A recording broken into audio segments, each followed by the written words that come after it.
Okay, so we're recording. So what this 3-day challenge is to help you guys know how to process your securities. Okay, we have given you guys the laws. We told y'all where to find them, what you're basing this off of.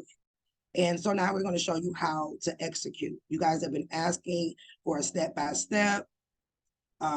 Some people get it, some people don't, because I do understand that people learn differently. Okay, so what we're going to show you is exactly how we do it, right? If it was my security or whatever, what we do, okay? Because every step makes a difference in order for you to be able to get the proper remedy and what it is that you're looking for. Okay, if you have car contracts or etc., pour one out. Because the first thing that you have to do before you attempt to do anything is read the contract, right? Not just read the contract, but understand the contract, because it do get a little tricky in there. But if you don't read it, then how would you know? Based off of me doing consultations is ultimately why I decided to do this way, because the questions are redundant, right? They're asking, you guys are asking the same exact thing. So let me inform you guys, it doesn't matter if it's a car contract, if it's a cellular or a wireless contract, if it's a mortgage got a little bit more to it, but it's all the same. It's not about what type of contract it is. It's about the fact that if it's a security. If there's an amount on there that say that something is due, that is considered a security. Okay, and they are all done the same exact way, regardless to what it is. Okay. So the first thing that you have to do is identify the fraud and know it. Because as you guys see, some people don't have no issue.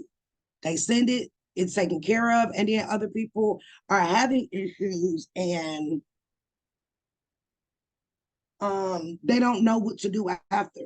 They don't know how to stand on it. You're going to always need to know how to stand on what it is that you're doing. Okay. And the first thing is by dissecting your contract, understanding what the contract means, understanding what you gave away. Because if you come in and get your rights back, you can't get back what you don't know was taken, right? Because ultimately, as you guys all know, that we gave them permission with our signature to keep our securities, keep all of our insurance payments. And then we had the nerve to tell them that we were going to pay them back the money that they actually owe the Treasury from them getting the discounted par rate that they got when you first signed your security over to them. Okay. I'm going to pull a contract and we're going to go over. So the purpose of me doing this is one, so that you can know. And two, if you got a contract, hopefully you do the same thing. Each day, we're going to go over every step. So when we're done in 3 days, y'all going to be ready to melt off. That's why it's called the challenge. There should be no questions. We're going to show y'all how to find a trustee, the different ways to find them easy, so that come was 3 days, Friday, come the weekend, y'all got y'all stuff signed, sealed, and ready to be delivered. Okay, so we're going to walk y'all. This is exactly what me and Caleb do. The first thing we do is we dissect the contract. We're looking for certain terms. If you are going to claim it's securities fraud, you better be able to back that up. And I'm serious. You want to be able to back it up, okay? So give me 1 second.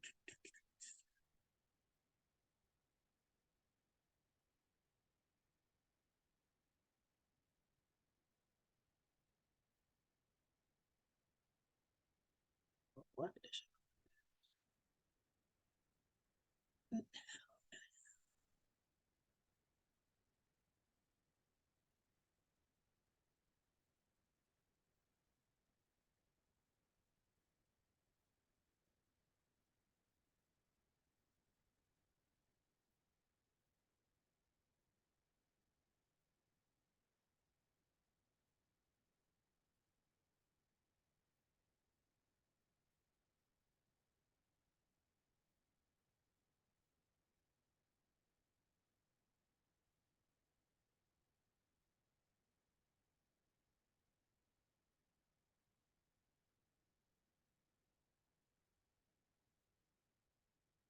Okay.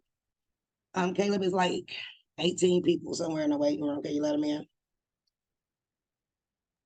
Okay, can everybody Absolutely. see? Thank you. Can everybody see the contract that I have up right now? Thank you, Jose Medina. Okay, so the first thing we're gonna do, we're gonna start in the contract. Okay. So yeah, they try to play with us and write retail installment contract on here. It's all the same thing. And if you notice, they have an arbitration provision. They're going to tell you at the top that they have one. Okay.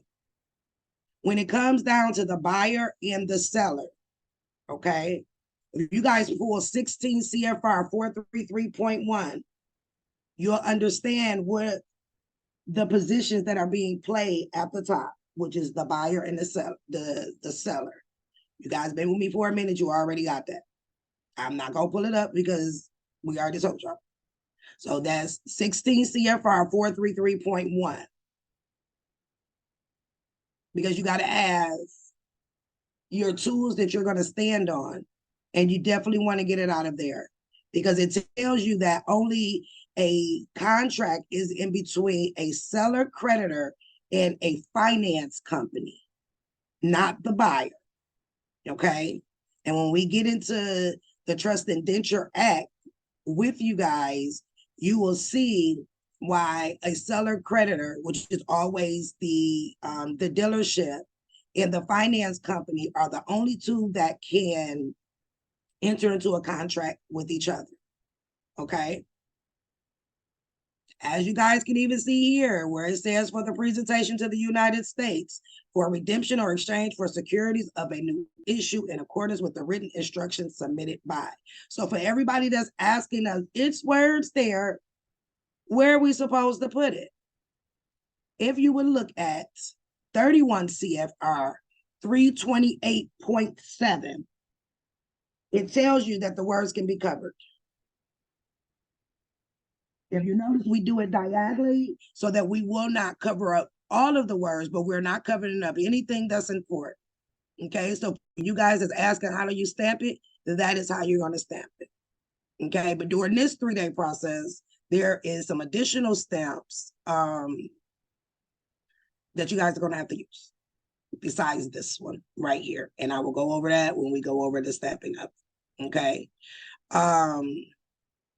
By signing this contract, you choose to buy a vehicle on credit under the agreements and agree to pay the seller, right? So pay the seller. So if it says that you agree to pay the seller, where did the bank come in at?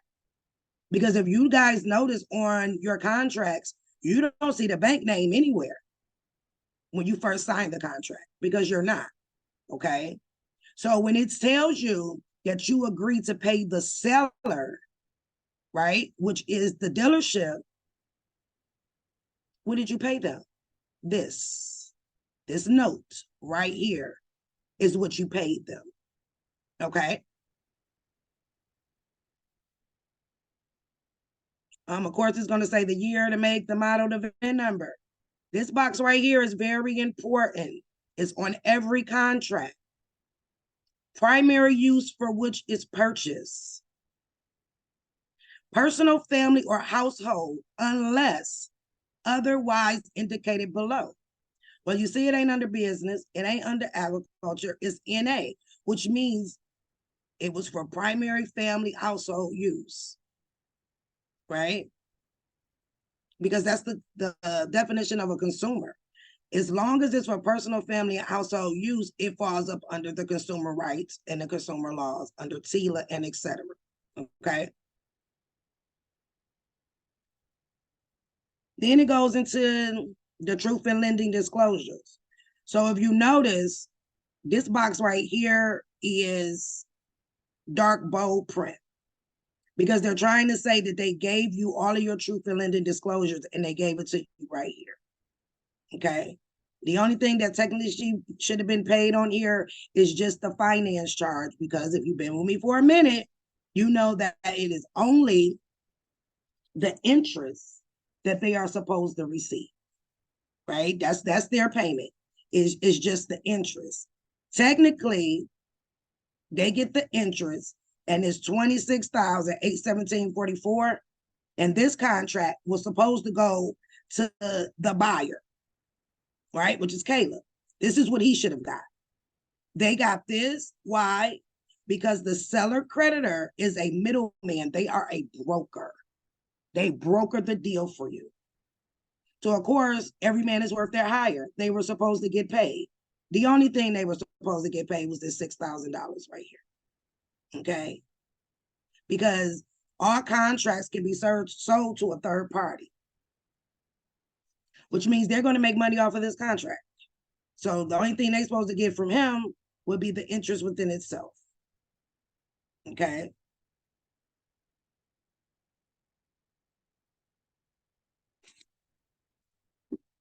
And of course, it goes down to your payments and etc. because they have to give you the truth and lending disclosures. So they put that amount on there. That's what that's for. But let's go down. Talk about late charges. Now, if you actually pulled up 16 CFR 433.3, you are going to find this exact verbiage that's in bold. Any holder of this consumer credit contract is subject to all claims and defenses which the debtor could assert against the seller of goods or services. It is telling you that you as the consumer has the right to bring a claim against anybody that's holding this contract. Not just the finance company. You have the dealership, because they're technically the broker. So if you're doing an arbitration claim and you're doing it up under FINRA, it's for brokers. You have to make sure that the dealership is added to that claim, because FINRA is for brokers. The broker was the dealership. Okay, you got private brokers, and then you have the public brokers, which are the ones that's at the dealership, okay? You also see where it says that this notice that you can bring any claims and defenses is only applies to goods or services obtained primarily for personal, family, and household use. We've already discussed that per their contract, that is for personal, family, or household use, okay? Because these are all defenses that you will put into your claim when you're going after them. You use their contract against them. Okay. Now, in any other cases, buyer will not assert against any subsequent holder or assignee of the contract. Any claims or defenses the buyer, which it says the debtor, may have against the seller. If you notice right here, they say subsequent holder or assignee of this contract. We know that they sell the contract. So if they sold it to 250 companies, you can technically go after all 250 companies. Not just the finance company. Go after everybody that has traded your contract, because it was ran up under consumer credit. It was for your primary goods for personal, family, or household use. Okay. And it tells you here that it can go after assignee. I've had people try to pull the dealership or other entities, the finance company, the trustee, the indentured trustee, and the dealership into arbitration. And the dealership can say, we don't have nothing to do with that. But they do, because they're assignee of this contract, and they're still getting paid off of it. And because contracts can be sold to a third party, they're also constantly selling it that way as well. Okay.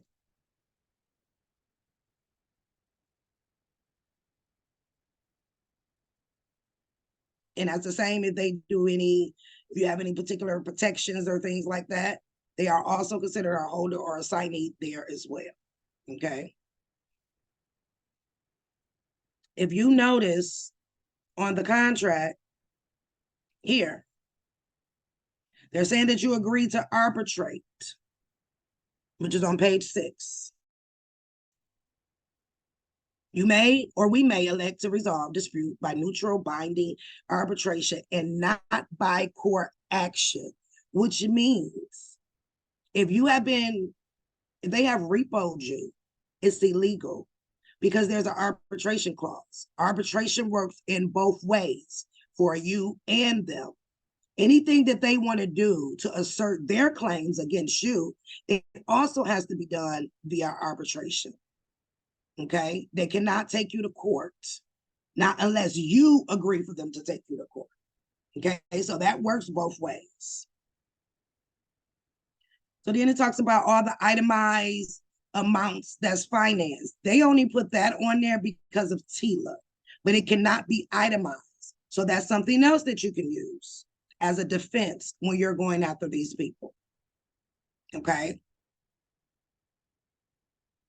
Then you look at the insurance. They say you may buy the physical insurance of the contract for anyone you choose who is acceptable to you, to us, which is them. Okay. Then they have credit life, credit disability. Do you guys know what credit life and credit disability is? It's on every contract. Anybody know what it is? Most of you guys, when you do these contracts, you do not select that. But whether you select it or not, the dealership and the finance company has credit life on you. They also have credit disability on you. So what that means is when you pass away, and it could be 50 years after this contract was written, the reason why they have you put an ad in the newspaper, you know, they make you do the public notice in the newspaper when someone passed away. That is their proof legally to be able to collect on the insurance for the credit life. So now they've gotten paid again. When you're in the process of rescinding your security interest, make sure you put that you are rescinding them, the dealership, the finance company, from being the beneficiary of your credit life. That should go to your people, not to them. But you don't know that you signed it away to them. Okay. So when you guys are doing your letters, which during this 3-day process, we will show you and provide you with a reference. I don't want to call it a template. I'm going to call it a reference sheet. So when you guys are creating your paperwork, you know to add that in there as well. So that way they're not getting paid if something happens, even when it comes to disability, because most people don't know that if you become disabled, you can get your debt discharged from that as well because you became disabled and they already got the insurance for it. Okay.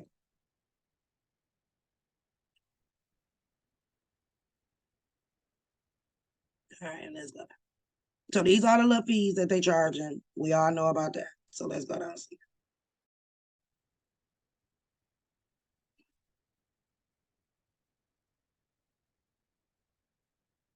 It's telling you how they do the finance charge. We all know that because they have to put TILA up there.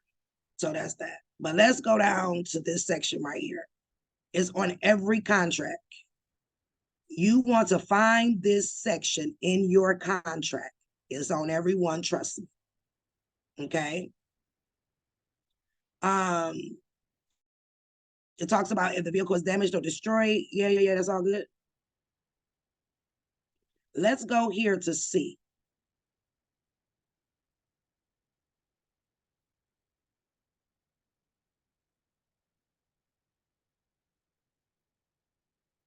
Where it talks about you give us security interest in. So it says you give us security interest in the vehicle in all parts or goods that you put on there. Which means if you put some 24s and a kicker in there and they repo you, they saying that you can't take that off because you gave them the permission to do it. Okay. But right here where it says all monies or good received, proceeds. So we all know what proceeds mean. That means money that is coming in for the vehicle, all insurance, maintenance, service, and other contracts we finance for you. So they're letting you know that they're going to put insurance, that's the credit life insurance, and the credit disability insurance that we just talked about, the maintenance, because all of the maintenance is included when you get the vehicle. You're supposed to be able to take your car right back up there and get an oil change, get anything done with it if something happens, because the maintenance and the service fee they have an insurance policy on, or other contracts that they finance for you. Okay. All proceeds from insurance, maintenance, service, or other contracts we finance for you. This includes refunds of premiums or charges from those contracts. But this is the main part right here. Let me highlight it. Oh, it won't let me highlight it. Okay. So you see where it says this secures payment for all you owe on this contract. So wait a minute. They're telling you that all of the proceeds that they receive from all the insurance, all the maintenance, all the service, and any other contract that they fill out for you, that secured all the payment that you owe to them. So why are they asking you to pay them some more? It also secures your other agreements in this contract. You will make sure that the title shows our security interest lien in the vehicle. When we start going over the trust documents, their indenture forms, you'll understand why that is there. Okay. You've been with me for a minute. You've heard me say that every car on the lot is already paid for. And you will find in their trust form, the ABS 16, ABSG 16, it says that they use the title as collateral to be fronted the money, but that's illegal. I can't front David. Let's say I was selling David my car because he gave me some money, right? I can't turn around and sell that car to Caleb because David has first interest in it. So ultimately, that's how the finance company actually gets on the title itself. Okay, their name is already there because the title was already used for them to be able to get front money. And when we get to the Trust Act, I'm going to show you, it says exactly that every car title, it didn't say the car, it just says the title was given as a collateral from their trust indenture bank to be able to get fronted the funds. Okay, which goes back to me saying, we're paying off their debts. That was a debt. Let's say Mercedes-Benz owe U.S. Trust Bank from getting a loan.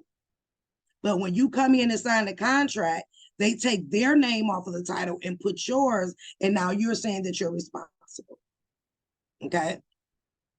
So when you are filing your documents and you are going to get your remedy, it is imperative that you remove the security interest off of the title. Okay? Because the security interest ain't on the car. It's on the title. Because remember, they can't own property. Banks can't own property. But they can own titles. So when you are drawing up your form to remove their security interest, the easiest, quickest way for you to do that, come to this section inside of your contract, highlight it, highlight it all, starting here, and say, I am now revoking the security interests in all insurance claims and contracts off of section 2C on page 3. It don't have to be complicated. Take their exact words, put it on a sheet of paper, and say, I am now revoking your security interests in the title, okay, and all insurances per section 2C of retail installment agreement on page 6. Okay. Then you make sure that you come on this side to 2D, 3D, because this is where you gave them the right to be able to repossess from you. Okay. When people are out here doing these processes and they are attempting to get remedy, it's very wise if you remove their security interest first. Because they've been known, even during arbitration, during court, they will try to get slick and they will try to repo you. But you have the right to remove that. The same way that they had to ask you for it, you can remove it. You also see where it says that when they repo you, they only can repo you after we give you any notice the law requires. How many of y'all that never had a repo and they never sent you documentation telling you that they're about to repo you? Legally, they're supposed to. Now, if it was a business ran up under a business, oh, they will send you a letter because it's business. But that's something else that you can use to your advantage if so happen you got repo. They didn't follow their own contract, so that's a violation. Okay? And please know, every vehicle has a GPS on there. Why you think you could be at the grocery store and a repo man pull up on you? So also add that into your document that you are removing their ability to track your vehicle via any GPS devices that has been installed on the vehicle. But make sure that when you write about the security interests, you also let them know that you are now revoking their right to repossess per section 3D, page 6 of the retail installment agreement. When you are doing that letter, okay, which we're going to make sure y'all got an example of it, okay, please go get it notarized. It must be notarized. Because once it's notarized, you have now made it legal. It does not have to be sent register mail, but it definitely needs to be sent certified mail. Register makes it better, but in this case, it does not. And that will go directly to the law department when you're revoking your security interests. Okay?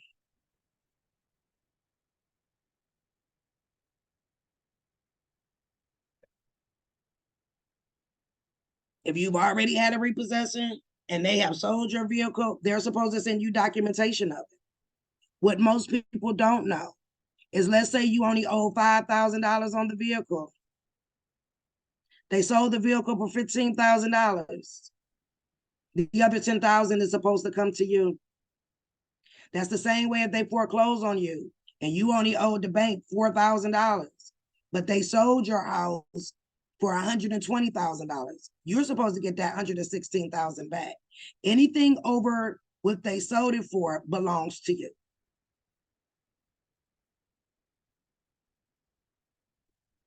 And you see here in section G, they're telling you that they got additional insurance, the optional insurance, the maintenance or service contracts. They're going to use the what we may do. No, they did it. They did it. And it's actually, that amount is actually contained within the whole financing of the vehicle. Because it tells you this contract may contain charges for optional insurance, maintenance, service, or other contracts. Just because they threw the word may in there means that maybe they did or maybe they didn't. But guess what? They just told you that they did. You have to read every single word that they write, because this is how they're getting us. It also says, you agree that we may claim benefits under these contracts. You gave them permission to claim the benefits. So when people try to say, oh, I'm going to rescind the contract because it's fraud. No, it's not really fraud. They play word games with you. And everything that they are doing, you gave them permission to do, right? So that's why you're going to revoke that in writing. Okay. Then it talks about the warranties and all that good stuff.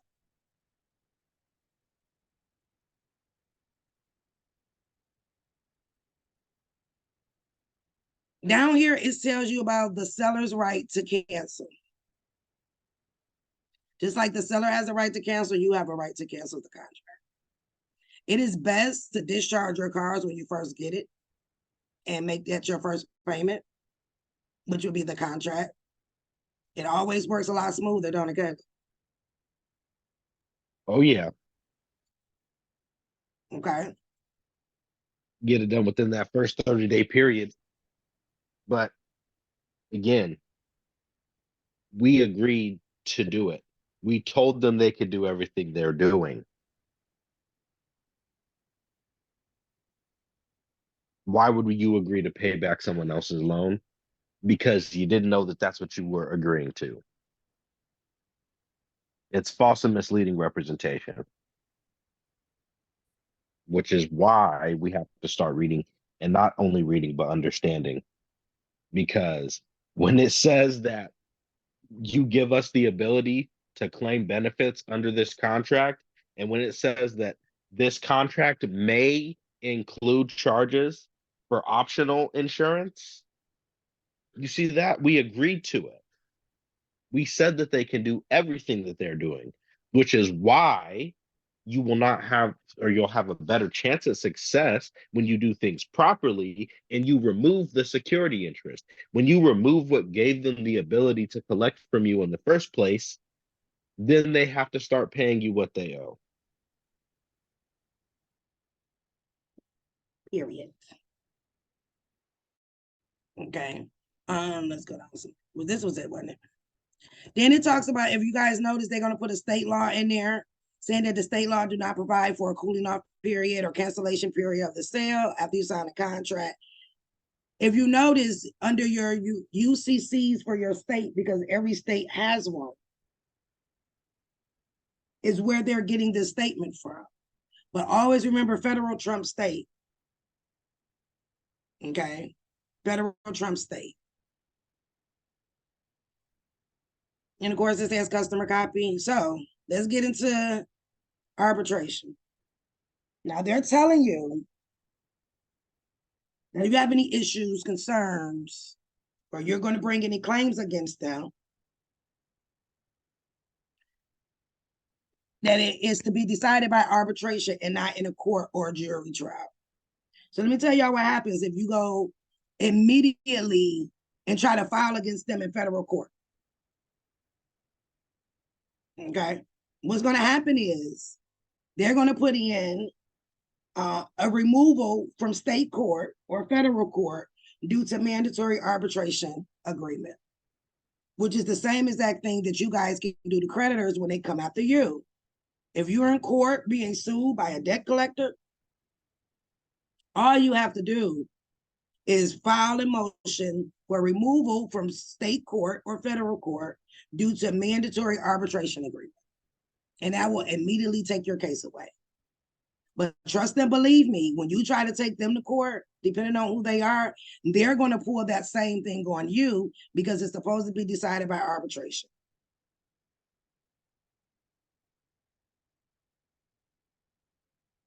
It also tells you that if you dispute is arbitrated, it cancels your right for a class action. I never advise anybody to do a class action suit, because if you do a class action suit, you cannot come back on them and sue them for fraud. It works the same way. Why you want to get pennies on the dollar? The good thing about that, though, is if any of the companies that you guys are dealing with has had a class action suit against them for fraud, or especially, who is that? Santander. Santander is the main one that has always gotten fined. You can find their lawsuits that the CFPB and the FTC has put on Santander for overcharging, high interest rates. Man, it's a lot of different things that Santander did. You know, you can go pull that yourself, because the actual lawsuit yourself and use some of the things that was in there. If they have to pay out on that class action, that is considered an admission of guilt. Use it to your advantage, but don't join the class action. You sue them separately. Okay.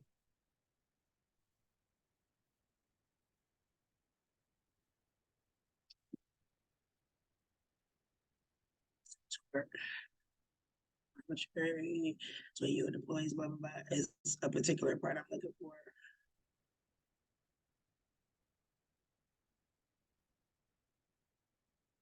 Any claim dispute, whether a contract, tort, statute, or otherwise, and the arbitrary of the claim. But I'm looking for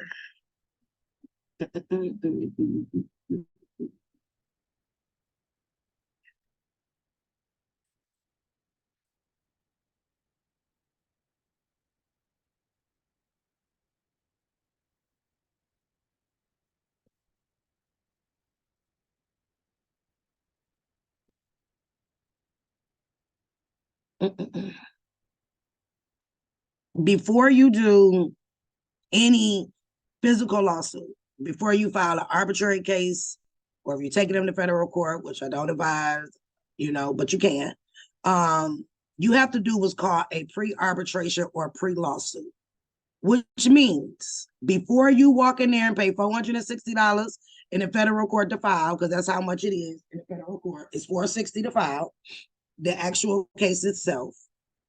If it's arbitration, the other party has to pay it, but you have to do what's called a pre-arbitration or pre-lawsuit, which means you develop your documents and you attempt to get them to settle without having to go to physical court. Okay.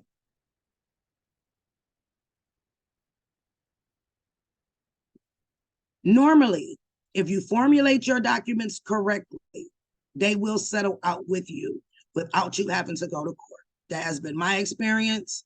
Caleb, that's been your experience too. Am I correct? So when people ask us, Absolutely. do you have a court case we can reference? No, because we never have to make it in court.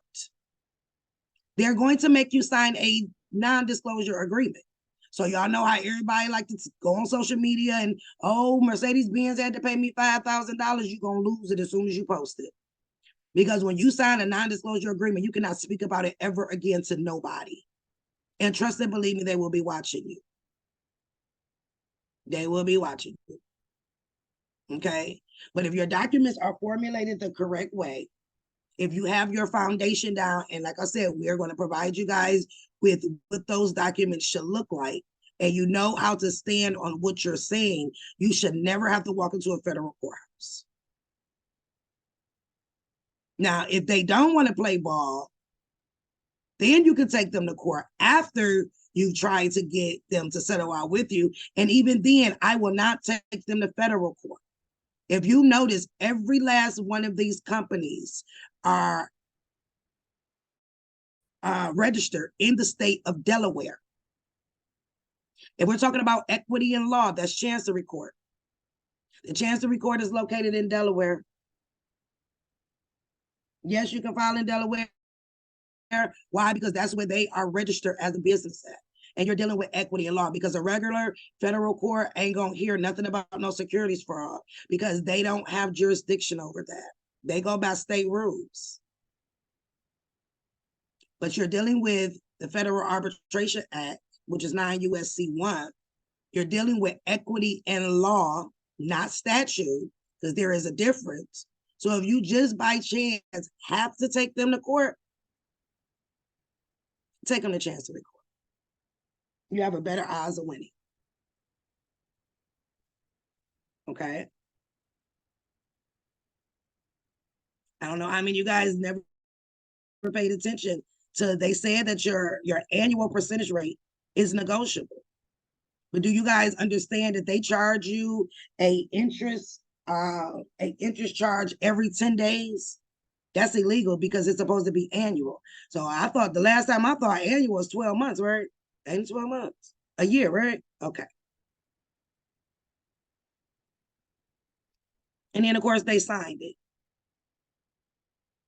And you already see here, if you look at your contract, it already tells you that the seller assigns in its interest in this contract to JB Morgan and Chase. So they're telling you that they sold it already. But if you look at this contract, there's only one signature on here. It's Caleb's. So when you guys looking at your contract, it actually looked like Caleb developed this contract and he signed it and gave it to them. You don't see their signatures nowhere. That's fraud. All the brokers do is develop the contract. That's it. But this contract looks like Caleb created this contract and then assigned it to JP Morgan and Chase.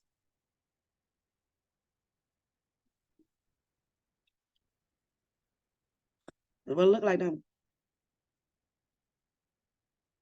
Which is why you can change anything in here.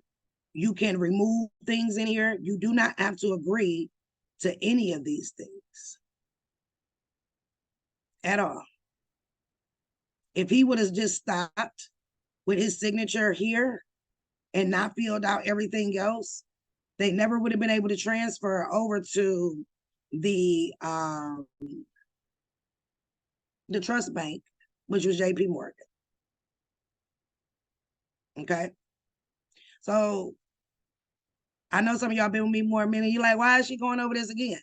Because you have to start with reading the contract. Even though we read the contracts and have been reading them and we know the stamp, endorse, sin, and all of that, guess what? We still read the contract. Am I right, Caleb? Sure do. That's how I found the trustee. Because they literally give it to you at the bottom of the paper. Right?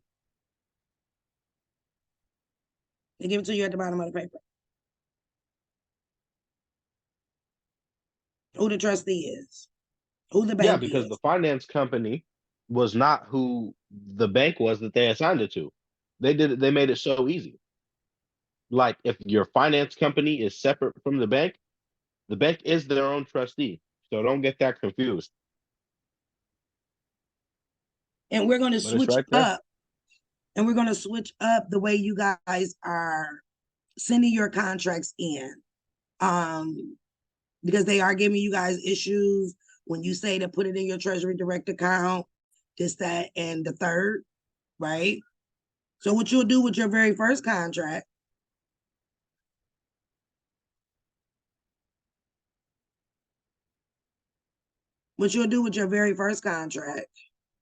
of course, you will put your stamp here to change for securities of new issue. Or as an additional stamp, which I'll show you guys when we get to that part as well. It still came out of 328.6, but it's taking them longer to exchange it for securities of a new issue because they're doing everything with paper, right? We have went over the Electronic Funds Transfer Act several times. So if you read 328.5, there's another part in there that says to transfer this over to electronic securities. That's what you want, okay? But on the back of this contract, which we know the back is blank, that's why they give you page by page, right? On the back of this contract, or even at the bottom, up in this area, you're gonna get a stamp that says without recourse, pay to the order. You're gonna write.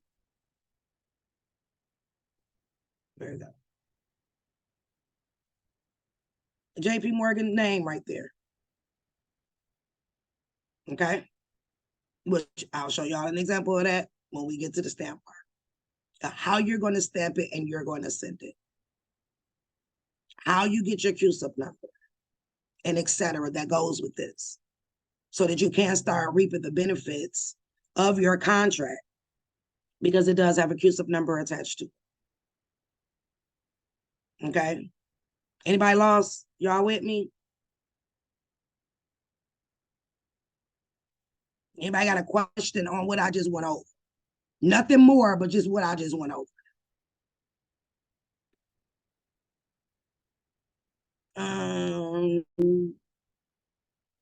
Laura Chapman,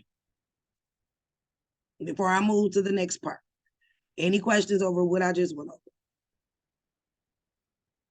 Yolanda Joshua? Hey. Hello, darling. Thank you for doing this. This is such a blessing and blessing No problem. to you and Caleb. So I did have a question So like mine at the bottom, I thought I got it from Mercedes-Benz because it was Mercedes. Um, I thought I was buying it, but after I'm reading the contract as we're going through this, so mine says Mercedes-Benz Financial. Um, would that they're not the trustee bank though, right? Because I found the trustee bank. So would I be sending it to the trustee still for Mercedes-Benz Financial? I guess this is my first class, but I'm a little lost because No, no, no, no, I started the no. process. So Okay.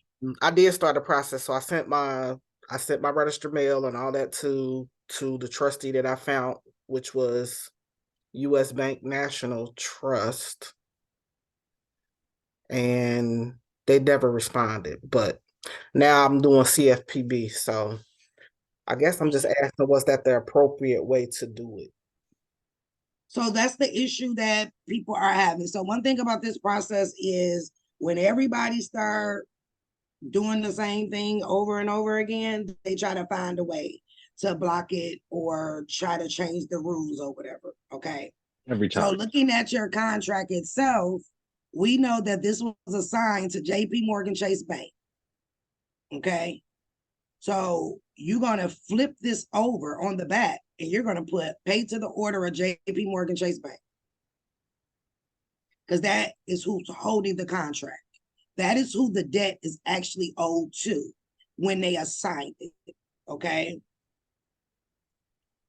Is the second part to it, but we ain't got there.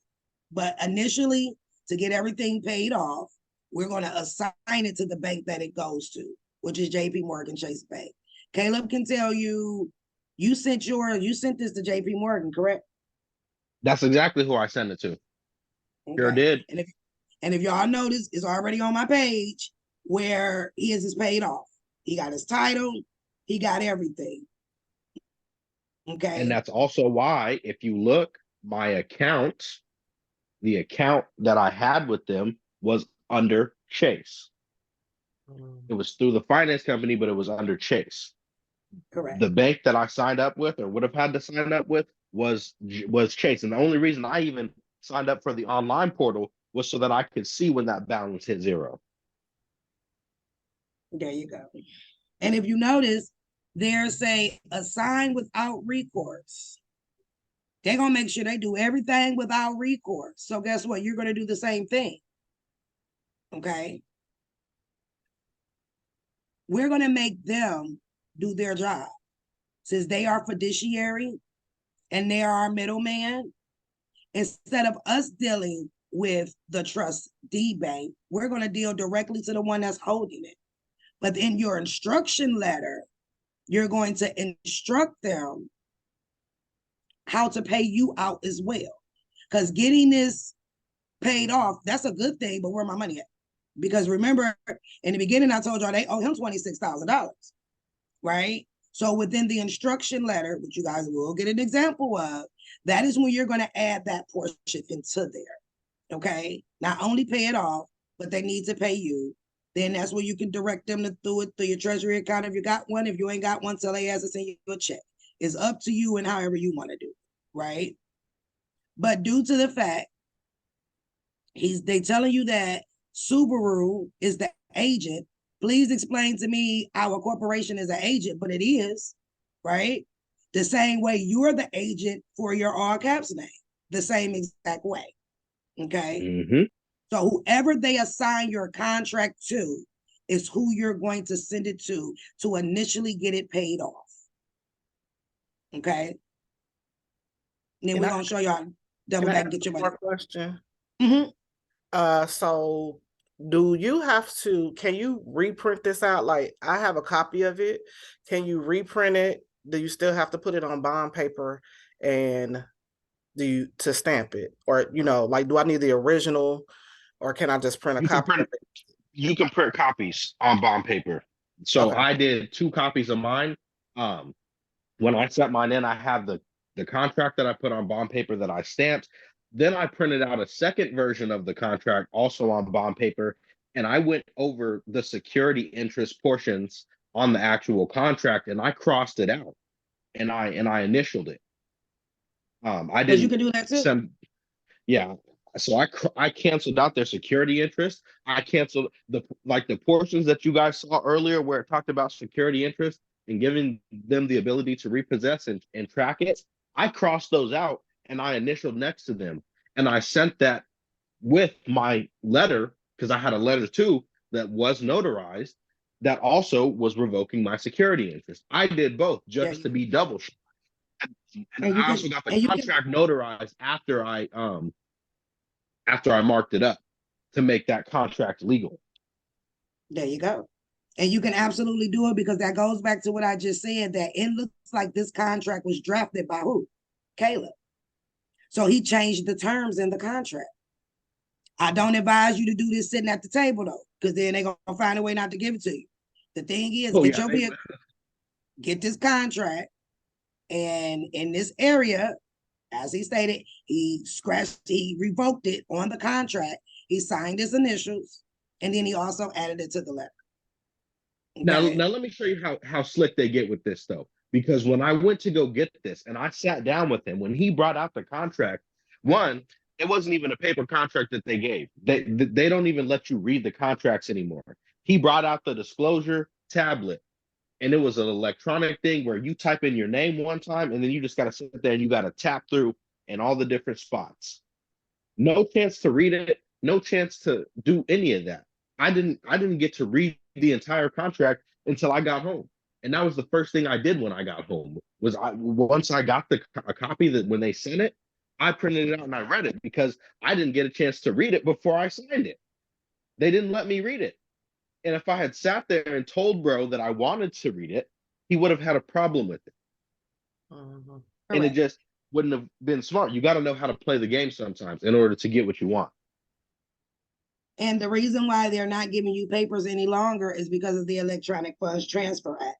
They turned this security over to electronic security, which is why earlier I said the other stamp, so that it can be done electronically and not have to be, paper don't have to be shifted, because then they got to send it to the treasury, they got to wait. Nobody got no time for that, right? So that's why everything will be done electronically. The same way they give it to you electronically, you can give that back to them electronically.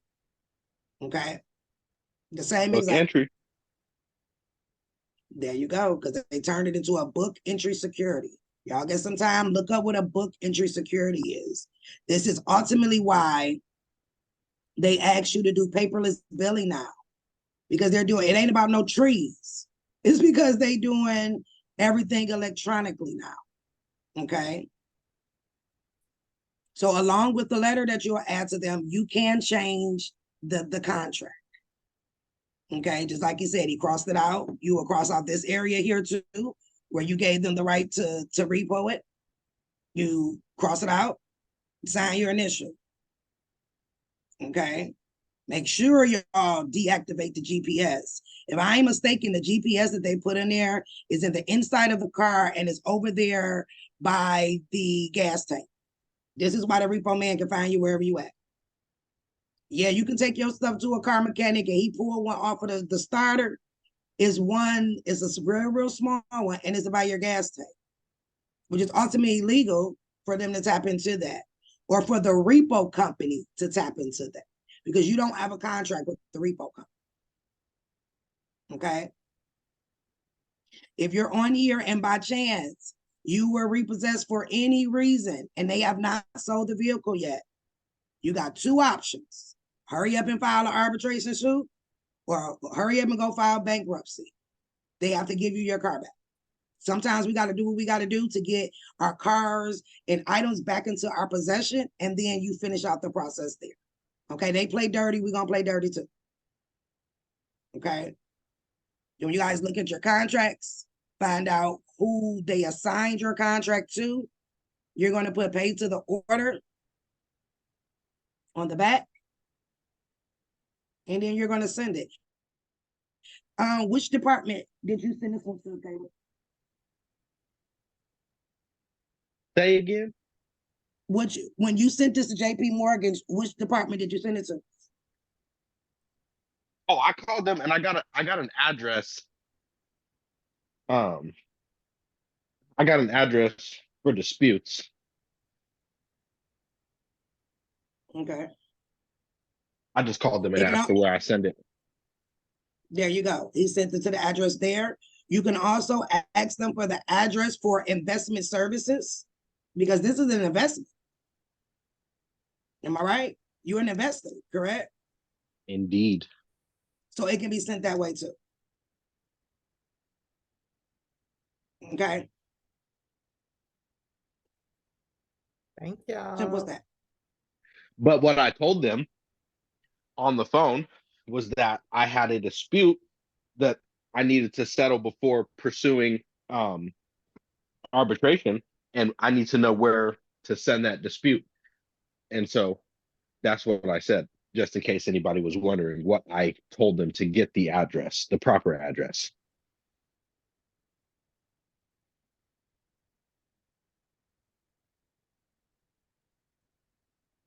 Which goes back to when I was saying that before you go file any court cases or arbitration cases, give them an opportunity to settle out with you first, because by right, we have to, right? And if it's done right, as we said, they'll normally, as y'all see with him, within 30 days, I think it was like 14 days or so after he sent that off to them. And it was time for his first payment, because remember, the contract is the payment. So when it was time for his first payment, he sent it off to them. Instead of sending them cash, he sent them their contract back. And Sure did. normally they will want to work with you, because every time a federal lawsuit is filed against them, every time arbitration is done against them, they fear that the FTC, the CFPB, the Security Exchange is going to start fining them. Okay. That's when you will see something on the news and say, oh, Wells Fargo had to pay $31 trillion. That came from complaints that raised the eyebrows of these particular entities. And then they got fined for it. Okay. Can I ask Yep. one thing? Mm-hmm. So right now my situation is, so I actually found the trustee's phone number. I found his cell phone number. Okay. I called his number. He was so surprised that I called him. He was startled. But make a long story short, I made him give me his personal cell phone. I got his email address. He gave me his email address. And so he never really responded. So that's when I seen somebody on one of your posts did a CFPB and had got remedies. So I went through the CFPB. So mine right now, the company answered. I never not paid my car note, but it'll make 30 days. It made 30 days. So now it's another month that's due. But basically, I just said in my complaint that I'm writing to them to make a complaint against Mercedes-Benz. I said my complaint pertains to their handling of the vehicle financing, which, as per under the Security Exchange Act, has raised concerns of potential violations with securities frauds and tax evasion. And I just put that my promissory note and certificate of indebtedness was securitized by this company, where they also received a QSIP number and engaged in trading activities. And then I put in, I said, according to the 10K form, this is U.S. Bank National. It's the indenture trustee. I put the indenture trustee name. I put the date that the registered mail was received via UPS. I put the registered mail tracking number in there. I put the CEO name. And I put when I spoke to Juan, when I called him, and he gave me his email. So now I'm just waiting for the CFP waiting for their company response. So it's just pending right now. They answer back on the 23rd. So I'm like, did I do the right thing? And I don't know if I said it correctly but you absolutely did. And now you've raised the eyebrows of the CFPB. So while you're doing this process, develop taking away their security interests and their right to repossess. Okay, get it notarized, send it in. Now with Mercedes-Benz, we are dealing with securities. Every corporation has a securitization department. Okay. Every one of them. Okay. You're going to send the removing their security interest and all of that good stuff. You're going to send it to their law department and find out who is over their securitization department. Everyone has one. They have to, because they're dealing with securities. Okay. Even when you guys are endorsing and sending your contracts to them, as Caleb said, you can get the address that you have a dispute and you're trying to handle it before you sue them. And you can also send it to the securitization department because they are the ones who actually securitizes and stamp the notes itself. So while you're doing this process and you're waiting for them to respond, develop your letter, stamp and endorse your contract, okay? On the back of it, put without recourse, pay to the order, okay?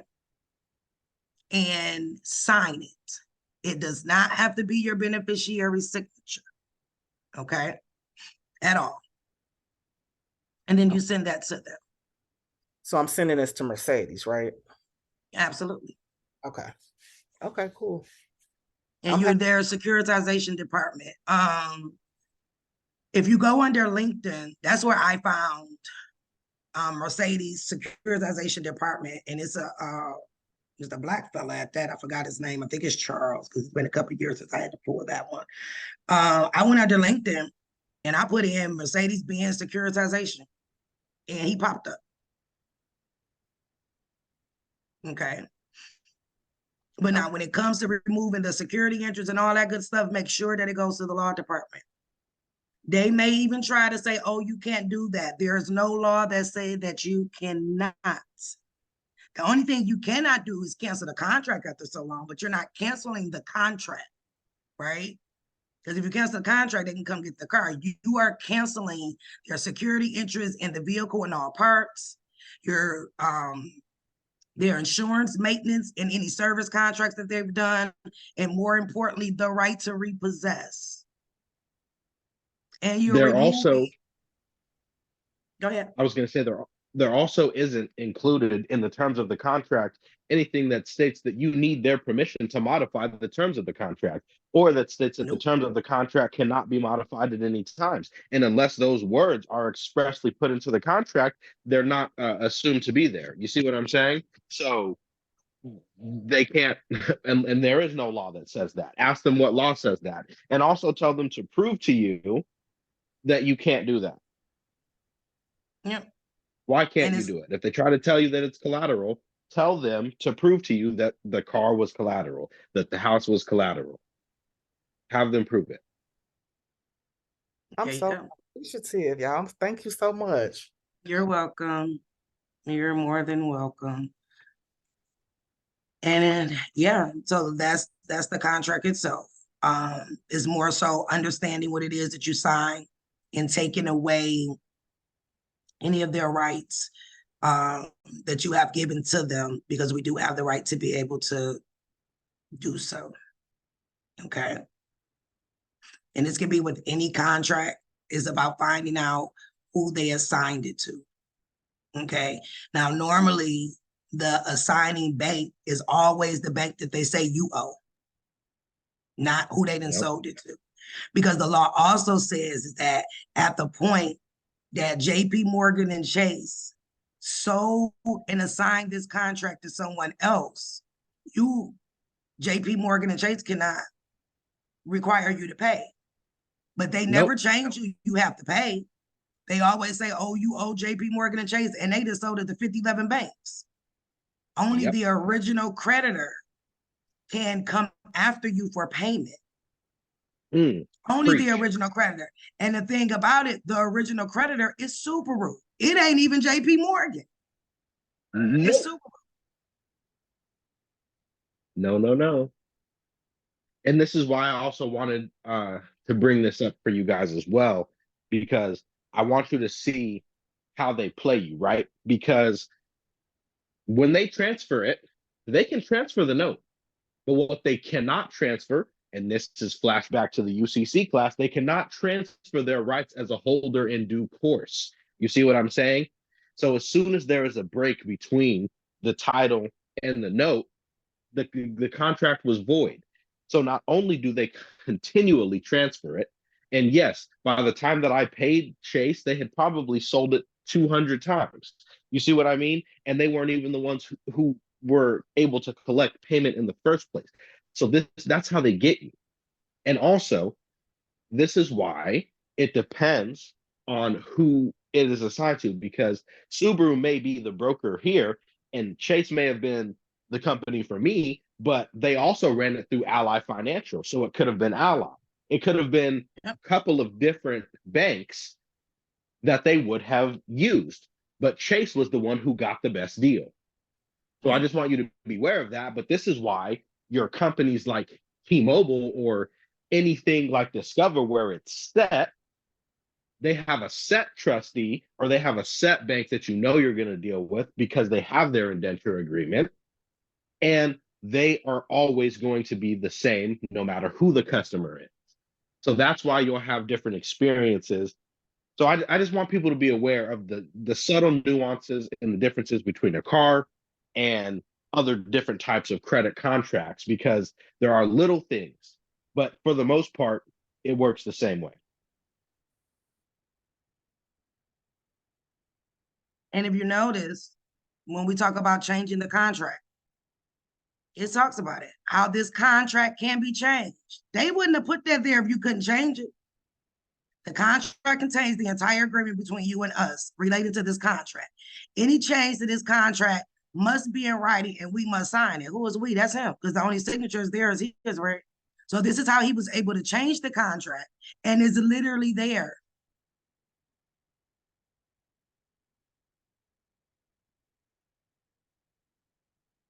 Co-buyer, not applicable. When it says we, the we that it's referencing is only me. Right.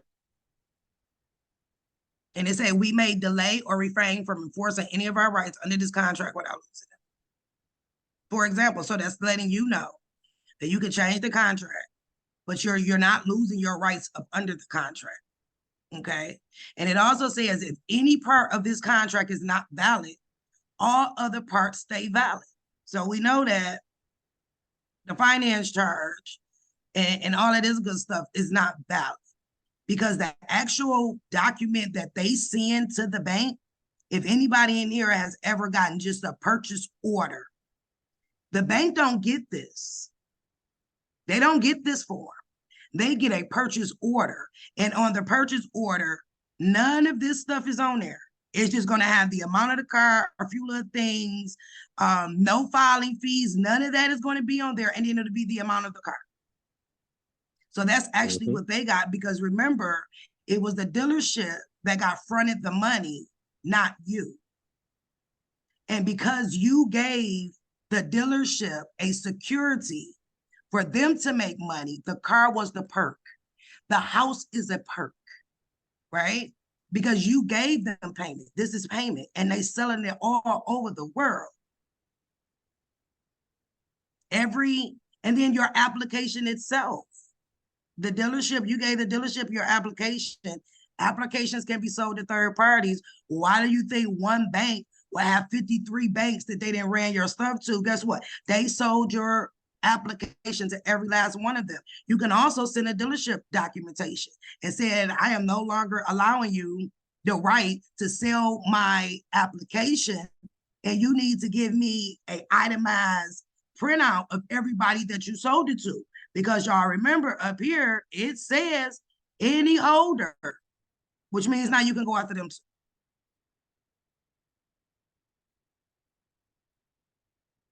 And if you notice, it says here how you can go after the original creditor, which goes back to here. So utilizing 16 CFR 433.1 through 3 will assist. changing your physical contract on the contract by revoking these, whatever parts of the contract that you do not agree with, remove it.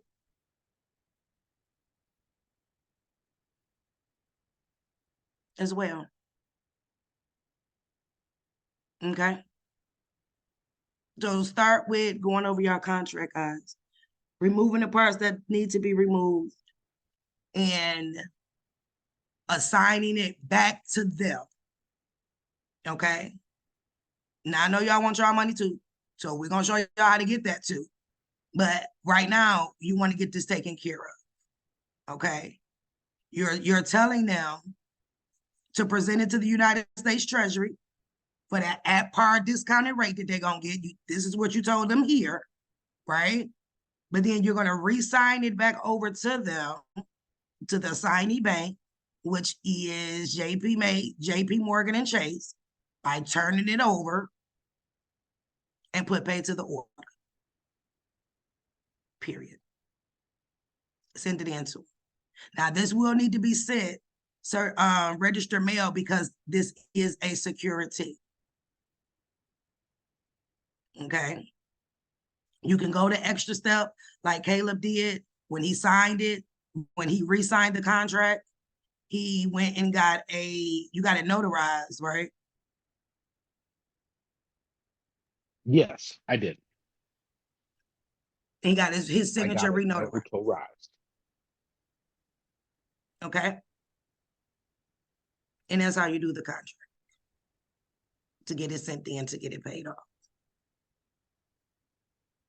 And within your instruction letter, you can, to get back your security interest, because you did just invest into them and they now do owe you.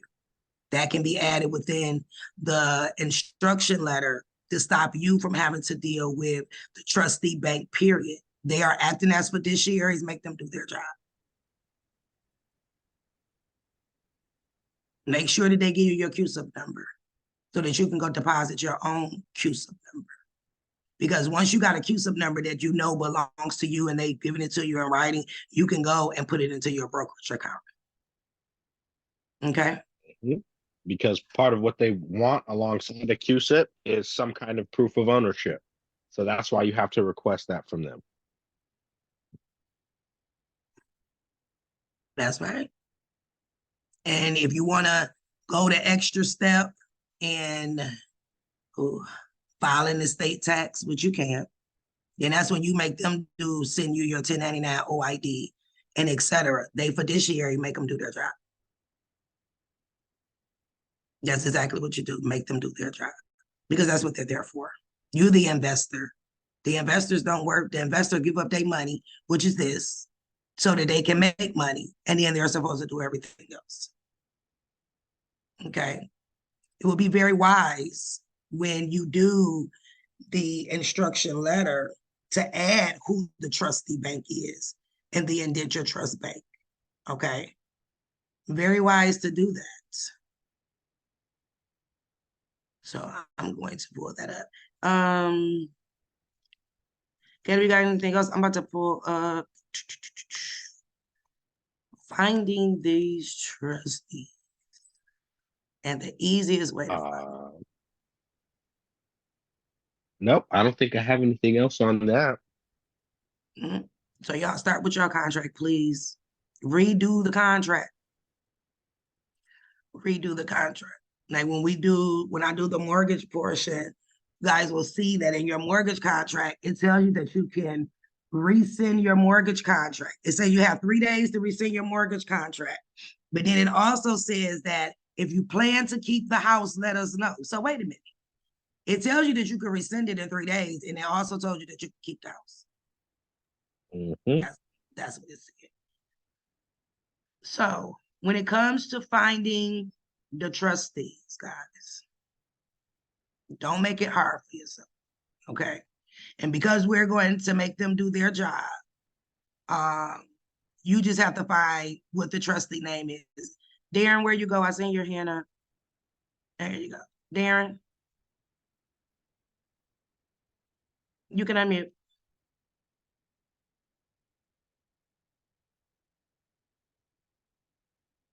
I can't hear you. We can't hear you, Darren. Okay, while you trying to fix that, Wendell Miller. Hello. Thank you, Ms. Tanisha. Hello. Hi, Caleb. Absolutely. We've been missing y'all. We had a question regarding our car contract. Okay. It actually says that it was purchased as a business, not agricultural, but as business. Does that make a difference? Yeah, Was it? we both signed on the contract, so they had my wife listed as a co-signer. So we didn't describe it as being used as a business. We use it. Honestly, I remember the conversation about transporting my daughter back and forth to school. So that wasn't actually a business. So I don't understand how they concluded that. It's just, honestly, we didn't read the contract, or I didn't see this until we started talking about it It tonight. was the same thing, a tablet signing, not actual. We just printed it out. We actually just printed it out. Which actually goes against the bottom of the contract where it says that you have read it, you understand it, and the whole nine. But how is that the case if they gave it to you on a tablet, right? And they always talk about sign here, sign here, sign here. Right. So is there any other people, anyone else on this live that has a vehicle that is co-signed with two people? Anybody? Okay. Give me 1 second, Wendell. I'm gonna come right back to you. Kimberly.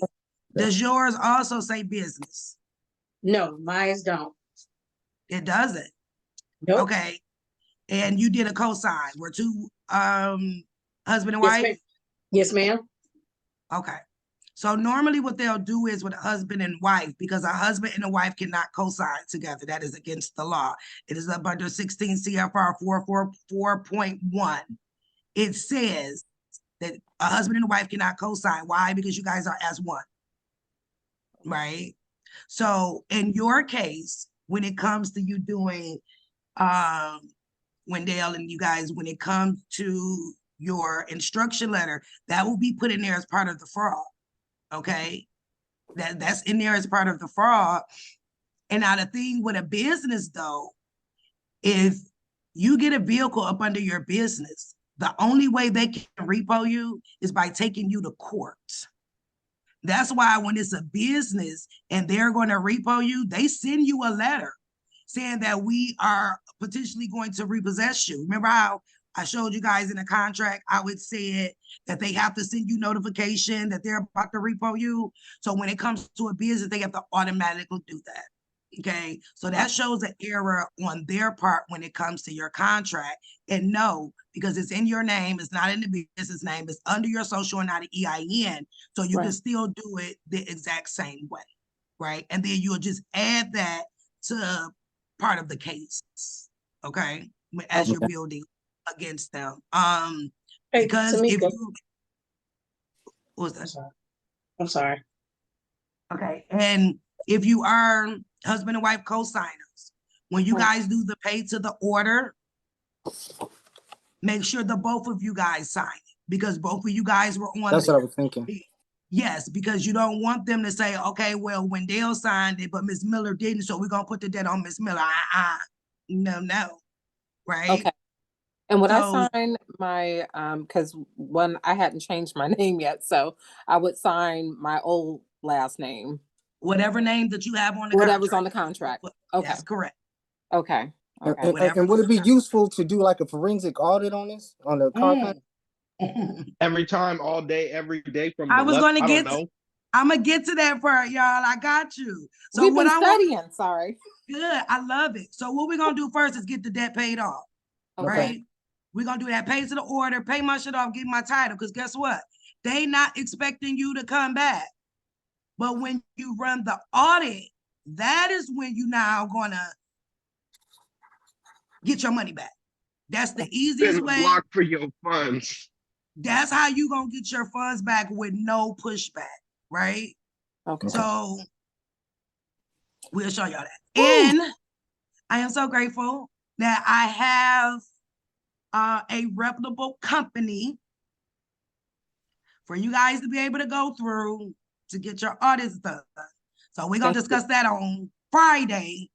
And We're gonna discuss that on Friday, but the first thing we want you guys to do, pay to the order, get it paid off, get your title, right? Okay. And then we're gonna double back with that audit and say, now run me my money, right? We're gonna show you guys how to properly do the paperwork, how to word it, because we don't never give them the audit fully. We get them enough so they can know we got it, and they fold every single time, because now you can truly prove the security fraud. I had to find a reputable company to be able to make sure y'all was good, to be able to run the audits through that. Yeah, so. I'm sorry, one quick question, because you Mhm. showed the bottom of Caleb's contract, the retail installment contract where he Mhm. has his name there, and then there's supposed to be the other bank. In his case, it was JP Morgan, right? We don't have anybody listed there at all. It just has the seller's sign, which was Gurney Volkswagen. But we actually have our, it was financed through DuPage Credit Union. So would we be just sending everything to DuPage Credit Union, or should we be sending something to Gurney Volkswagen as well? No, so it will go to, because the Volkswagen place assigned it to your finance company, right? So Yes. whoever the original, even though we know they just sold it, whoever the original, whoever calling you, talking about you owe us, that is who you're gonna do pay the order to. Because it's Okay. technically on their books that you owe them, even though we know they've sold it, right? So this Right. gonna make it a lot easier for you guys too, but y'all ain't got to be like, who the hell is the finance, who's the trustee, this, that, and the other, even though you're still gonna find them because you're gonna add them to the cover document that you're sending, so that they can send you your CUSIP number, so that you can get your proper securities and etc. You're gonna want to know who they are. But having to find their address, find out who exactly, no, we ain't got to, no, because they playing games. So Yeah. we're gonna revert back to just doing it that way right there, okay? Okay. So yeah, Well, it'll good go finding. to DuPage. And then remember, when The you credit do union. the removing of the security interest and all of that, I always send it to the law department. That's just an automatic. Yes, Okay. ma'am. And their And law department is always at their corporate headquarters. And I'm gonna show y'all how to get their address, or like Caleb said, say, hey, I got a dispute.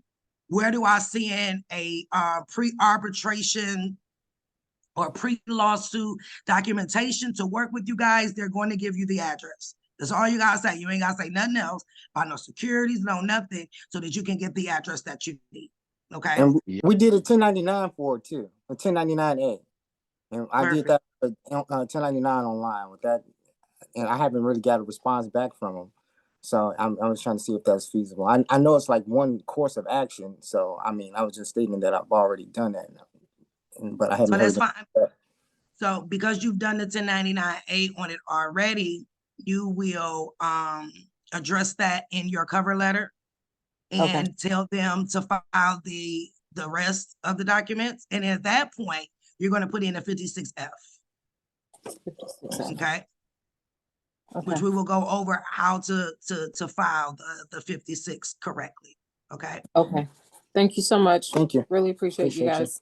No problem at all. Delora.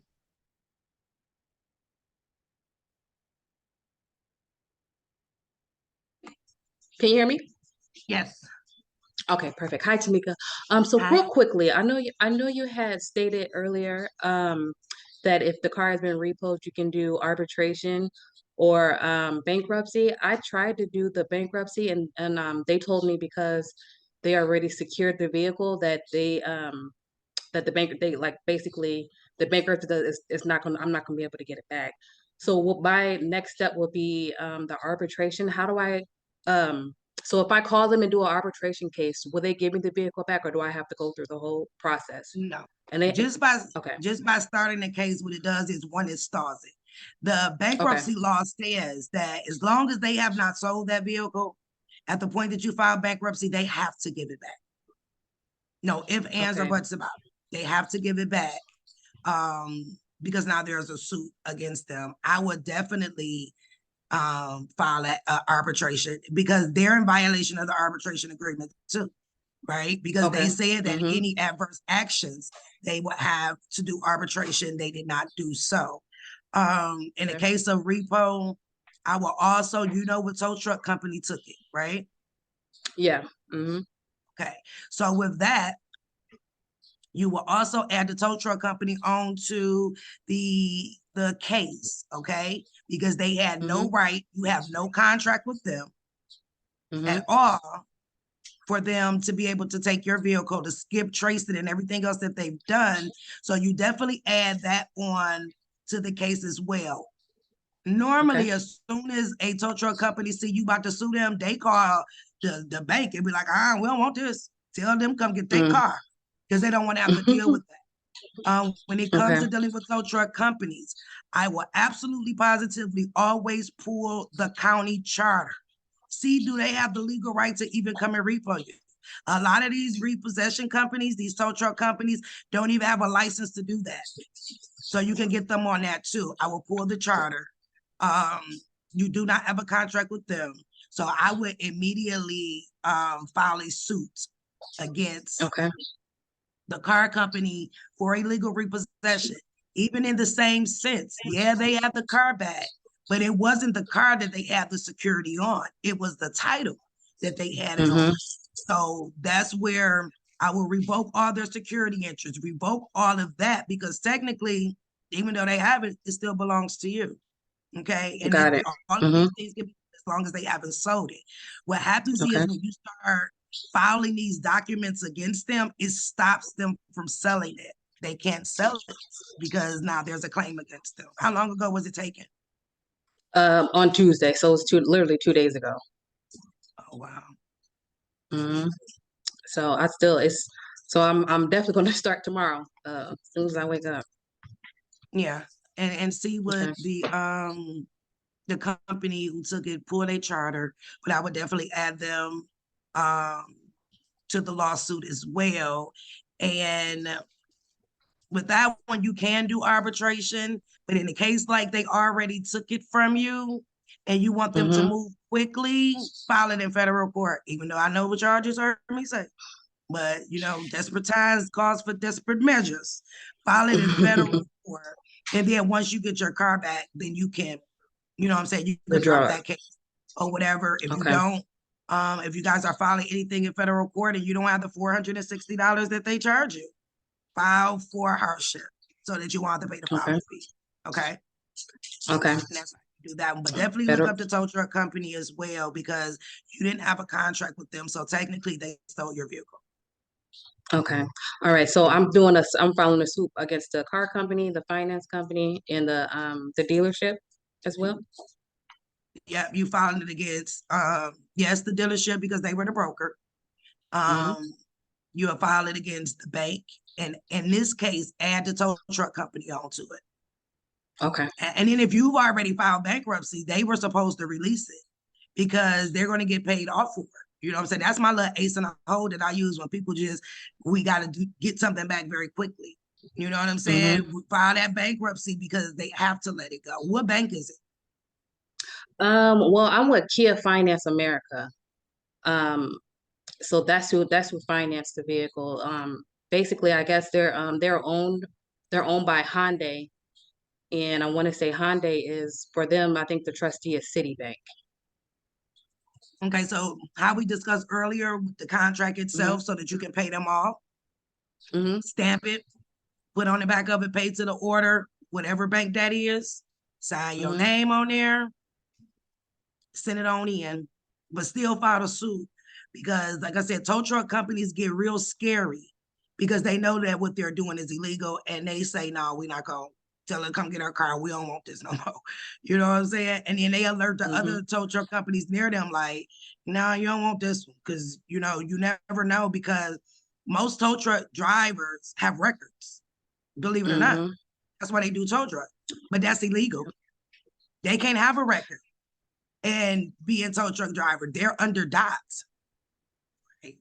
So you can check under DOT, Mhm. okay, the Department of Transportation, to see if their license is current too. It'll tell you.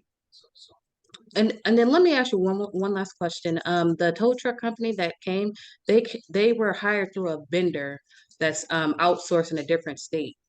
I don't know if that makes a difference or not, but they were a vendor kind of like hired them to come and repo it. A vendor. Do you know which vendor? Yeah, I think it's called PARS. I forget what it's I wrote it down, but it's like PARS Capital.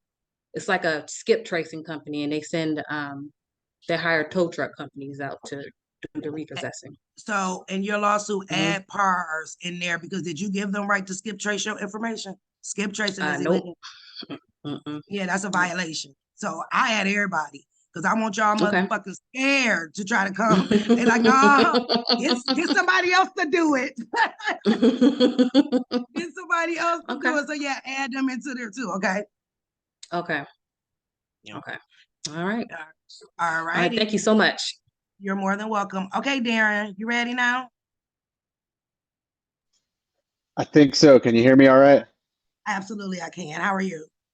Wonderful. Thank you. I'm well, thanks. How are you? Thank you for taking I'm my amazing. question. No problem.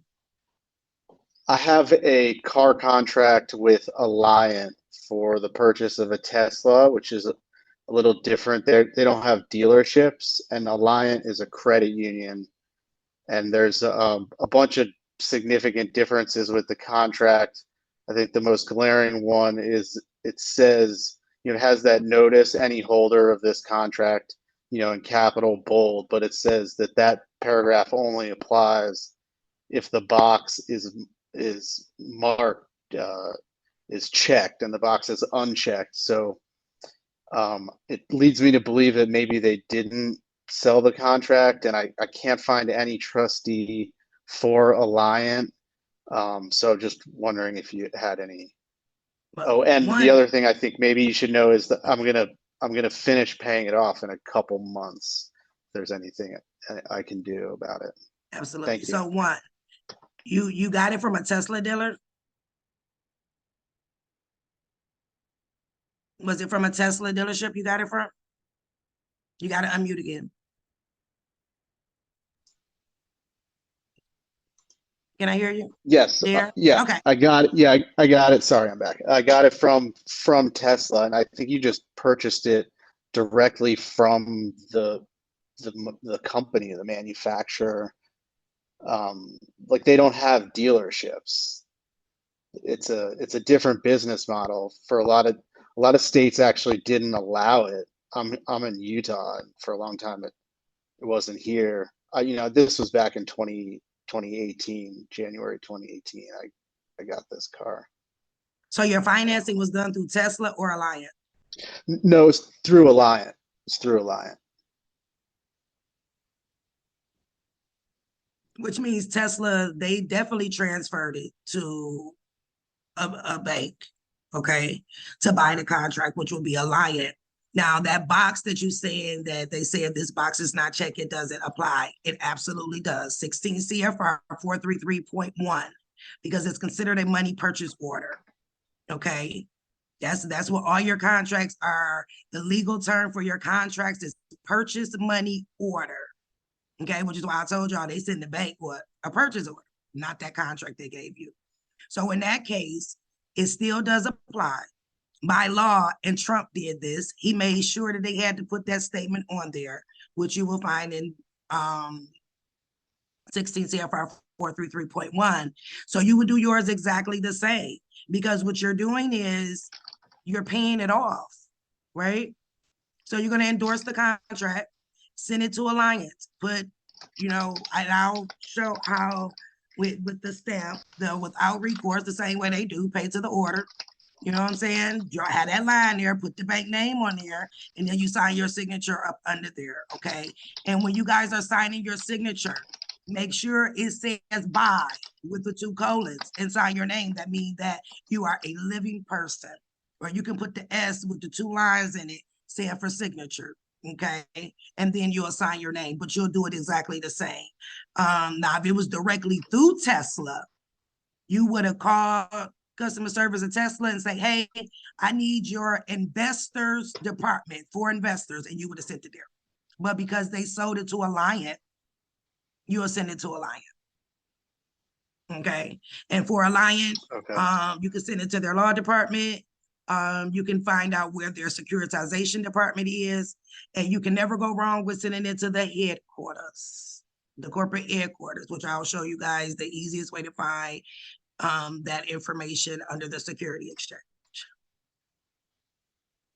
Okay. Okay. Now what you're going to Because do is, because I have a bill of sale from Tesla, a motor vehicle purchase agreement. And so you're saying then Tesla sold that to Alliant. correct. Okay. You're going to have the bill of sale through Tesla because you ordered the car through Tesla. But now the question is, and I will have to look up because I haven't did Tesla.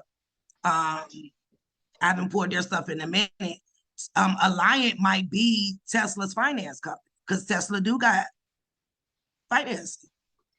Yeah, that was the deal back then. It was we could get you a great rate through our company, and that was Alliant. So it does. Okay, so what you do is, in that case, I will send one to Alliant, but I will also send one to Tesla to get the address, call customer service, and say, hey, I need the address to investor services. That's what Tesla calls it, investment services, and send it. You can get it notarized. Me personally, medallion signatures is the world, but I don't need y'all running out trying to get medallion signatures on every damn thing. But you could. So either one, the notary, but if it's going to do a notary, make sure it's a bank notary.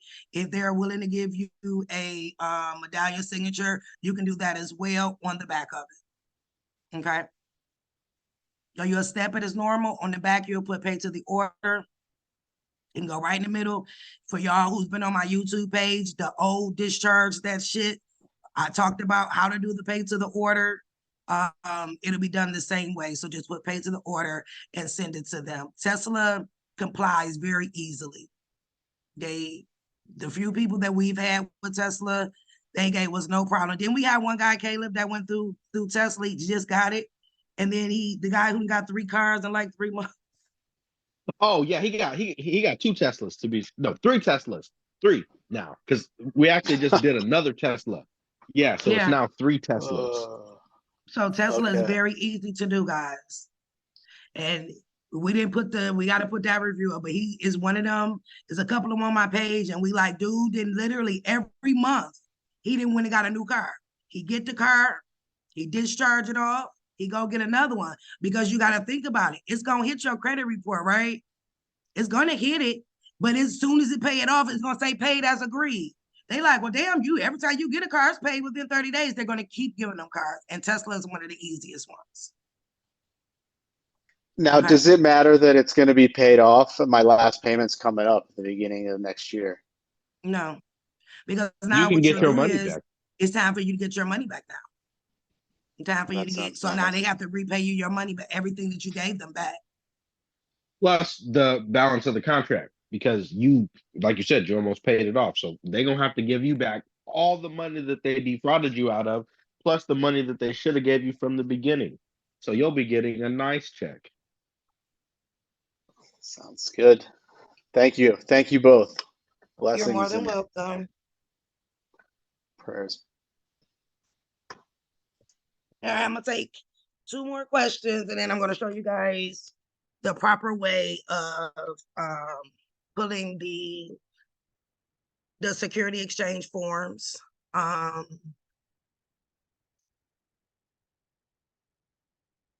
See this.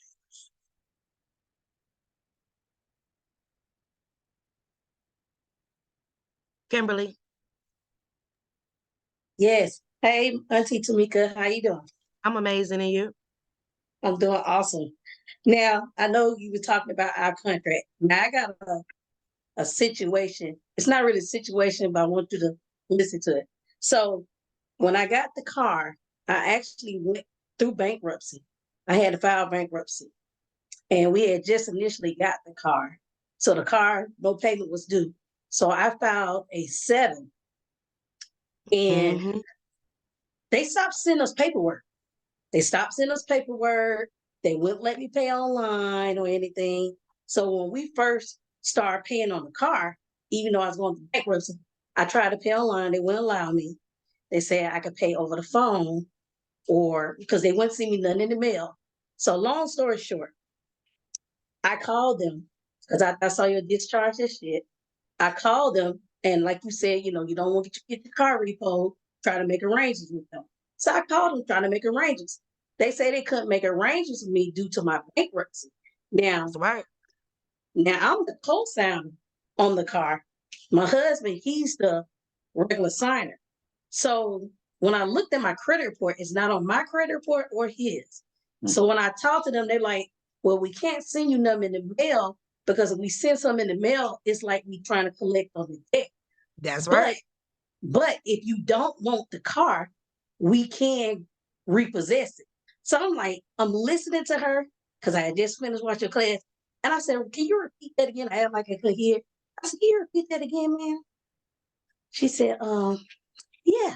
She said, we can't send you any correspondence because we can't collect on the debt. That's right. They can't. But if you want to keep the car, you have to keep paying on it. And if you don't pay on it, we're gonna come out for repossession. But So, they can't. right. So what I did after watching your course, I did put a lien on my name. Me and my husband, like you said, we did a UCC1. We put our VIN number of our car in there. Okay. I haven't made no payment on that car. And we didn't have that car now for a year. We do keep it in our garage, but I know you had said something, so I wanted to see if this still apply, and I still do this process because we did send them a 1099-8. We sent it registered. We sent it to they trustee, and Santana, that's who we finance with. They sent out 1099s back, so we got the 1099s. So we haven't followed up with them yet. But my question was, I know you and Caleb said before, you could get a certified copy of the UCC1 online, which I did, but I wanted to go to the county, get it certified. And I know you said if I go to the Secretary of State and, they verify that it's just my name on it, that we can go to the DMV and get the title. Do that still apply? It does to a certain extent. So you can still do everything because they have not released your title to you yet. So just like how we said, you have to revoke their security interest in the title. Yes, ma'am. You have to send them that. And you can still endorse the contract and send it to them, right? Even though they've already been paid off through the bankruptcy, but you want your title release.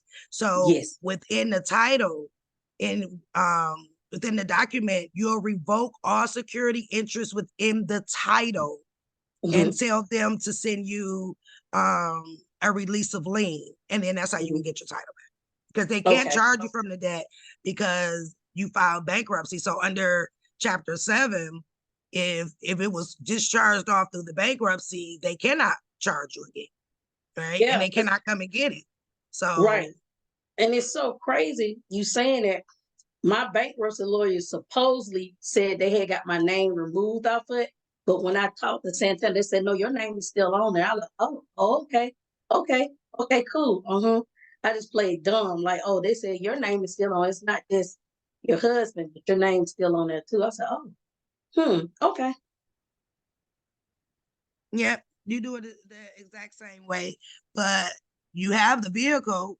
But until you remove the security interest off of the title will still stay that way. So you have to send them the documentation, letting them know that you are no longer allowing them to have security interest within the title, and tell them that they need to send you a release of lien so you can go pick up your title. Okay. Thank you so much, Tamika. You're more than welcome. No problem. All right, let me show y'all the security. and how you guys can look up these companies. So if y'all see, I'm on the SEC, the EDGAR search, okay? So what you do is, and it just so happened I was looking up Mercedes-Benz. So in here, where it's a company and person lookup, put in Mercedes-Benz or whatever company you looking for. Hit search. You ain't got to add nothing else. No Mercedes-Benz investment. Just put in Mercedes-Benz. And guess what? All of them are going to pop up. They go your 10K. Here's your documents. All right. They got several pages of these. This is how you find the documents that you're going to need when it comes to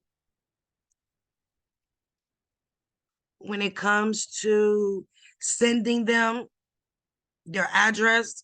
It tells you here's their mailing address. Here's their business address. Here's their mailing address, which is exactly the same.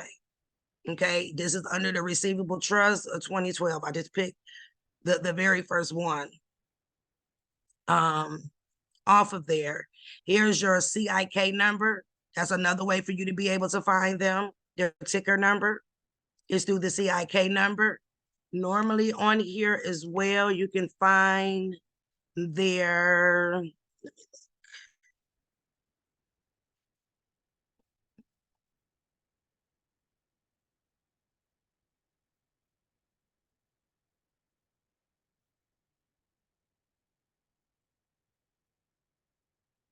so you just scroll down.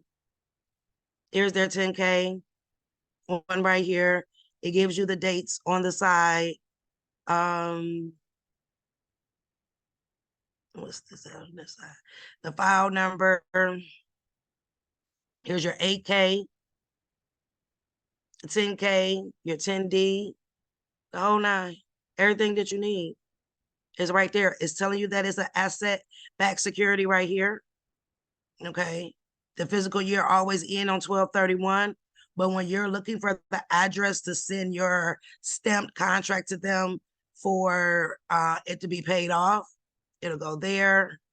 The address is always there. Let's see.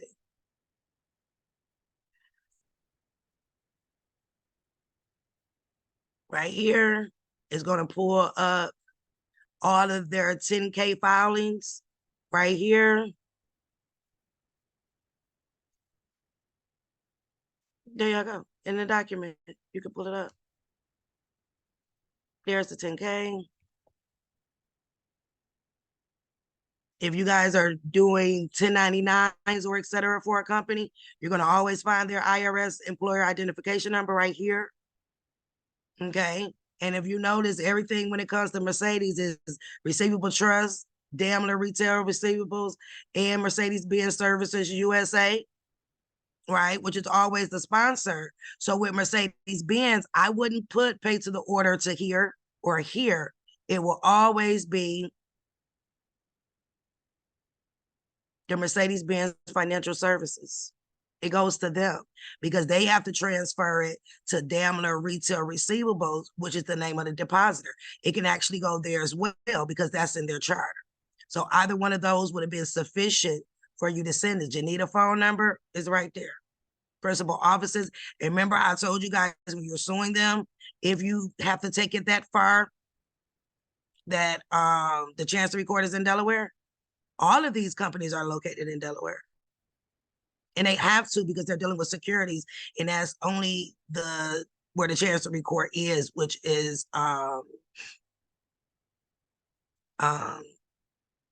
equity, because remember, everything is equity. And so that's how you guys can find the particular reports. That's it. It's not as hard as you guys think that it is. Let me show y'all another one. And you don't have to be exact with the name itself. You could just put in the beginning of the company name. Let's see. And then also their ticker symbol, right?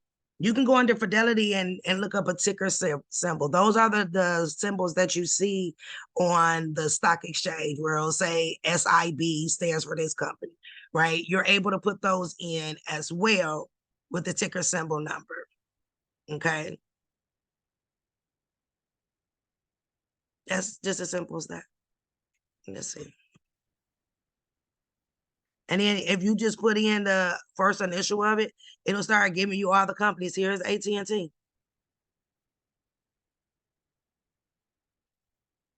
Oh, where it go?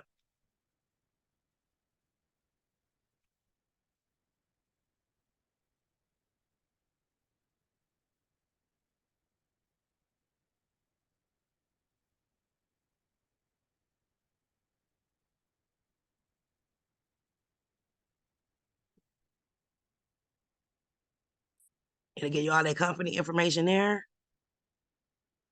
Drop it down. It gives you their business address, and etc. Phone numbers, their last filings, their EIN numbers, what state they're located in. So that's how you will find the actual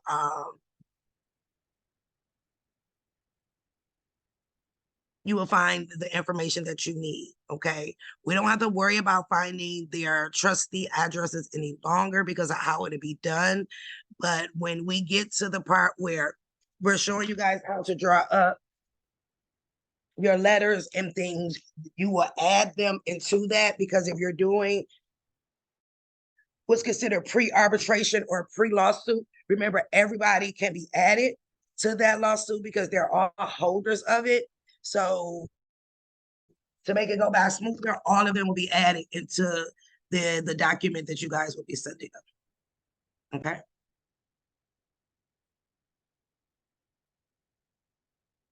It's not that bad, is it? We make stuff a little harder than what it should. But when you start really looking at your contract, you'll be like, wait a minute, I gave them this, I gave them permission to have this or to do this. But change the contract because you're the only name on the contract. Just as simple as that. And remove all of their interests. Okay? Make them do their job. Make sure that you get your securities. That's where the 56F gonna come in at. Okay? So we make them do the work. That's your trustee. So guess what? Why I need to contact, right? Because they're making it harder. And now the trustees and stuff is to make them do their job. Just as simple as that. For them, the EDGAR search. It just makes it so much easier for you. I told my internet unstable. Okay. So start with your contracts. Start with your contract. So what I want everybody to do for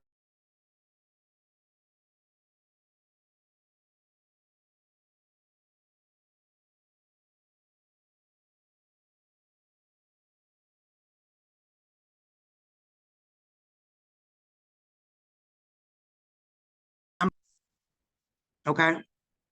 And then the pay to the order. The pay to the order steps those are already pre-done. You can walk into any place and get a pay to order step. And to show how to properly stamp it. Okay. And as far as how we do the cover letter, how it gets sent, and etc. But I need y'all to start with your contract. Go and print out a copy of your contract and highlight parts. Practice. Take stuff out. You know what I'm saying? Because you're going to send it back to them. Because that is technically your payment. Removing their security interest off the title. Removing their security interest off of all of your insurances. Because they just getting paid like ain't no tomorrow. You know what I'm saying? You pass away, they get your life insurance money, your credit disability. How many people on here, you know, then, because with credit disability, or if you lose your job, that's a part of a disability. You're supposed to be able to claim your own insurance when you are not able to pay, and they're not going to tell you that. Okay. Caleb, you got anything? Read your contracts and understand them. because every contract is going to be different and they will have different things in there. So just pay attention to that. Make sure you know who you're sending it to and understand why you're doing what you're doing, and you'll be good. And we look forward to seeing you on the next class. That's all I got to say.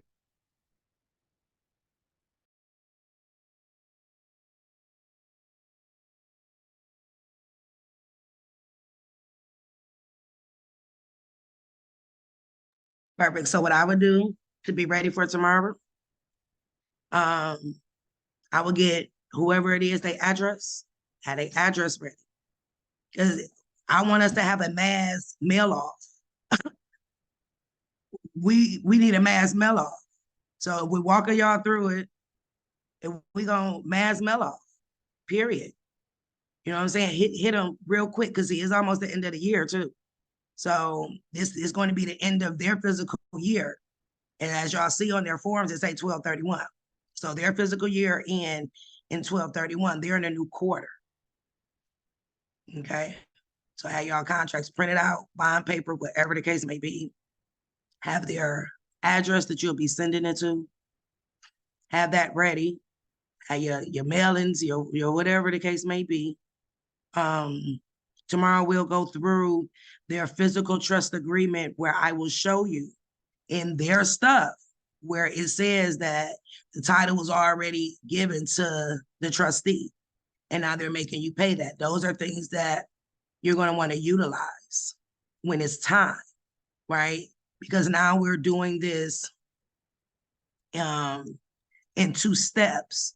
First, we're sending it with the pay to the order, pay it off, right?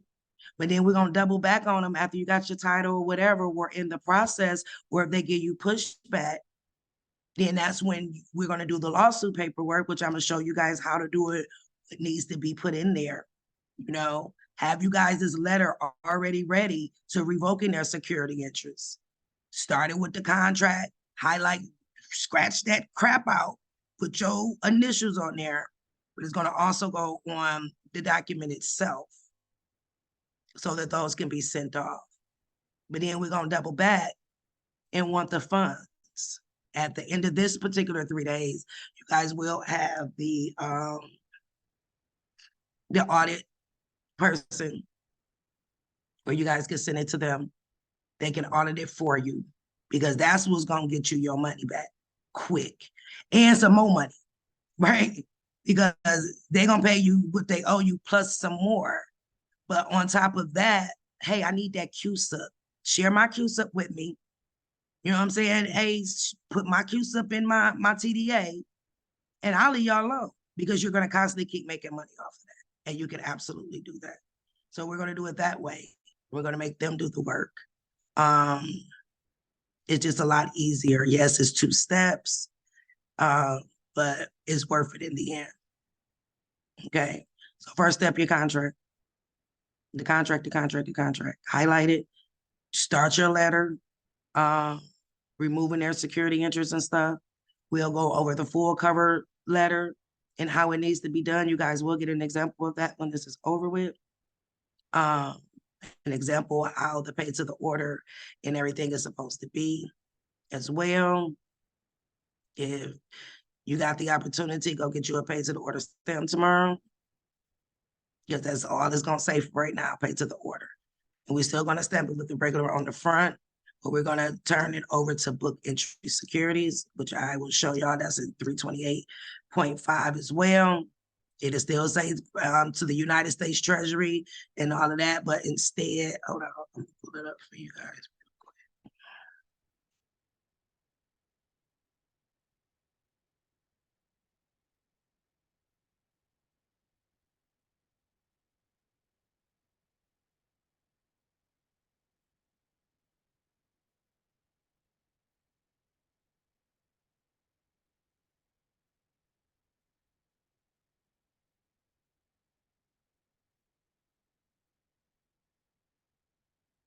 So y'all know in 328.5, the 4 is up endorsement. Okay. So we were doing the securities and the change in new issue. That's making them have to do a little bit more work. And when we needed to go back quicker, I've used several of these but we're going to go down here to B for presentation. And of course, it'll say to the United States Treasury, physical agent of the United States, for a conversion to book entry securities. And we're doing that based off of what act? The Electronic Funds Transfer Act. Okay. So if you still got the other stamp, that one is fine, but we're going to revert, because now what you're doing is you want them to straight up deposit so you can get your money, and then we'll double back on them afterwards. When it comes to the security fraud, and making sure that you get your CUSIP number and et cetera, for you to now be able to utilize the CUSIP number that was provided to you. Because when you ask them and you request the CUSIP number from them, you know how you guys, some of you guys have sent the stuff to the trustee and CUSIP number, right? You didn't have it, but at this point you will have it. So you will be able to utilize it in that way as well, because you can deposit your own CUSIP number or have them do it either way.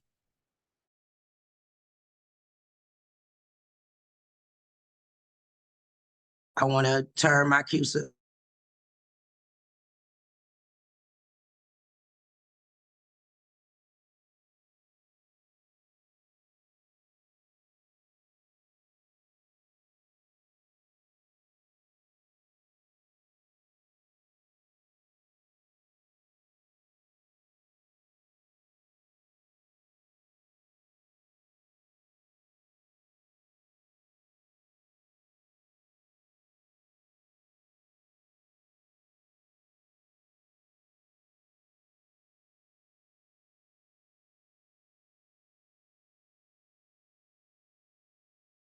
Why, y'all see how they just kicked me off?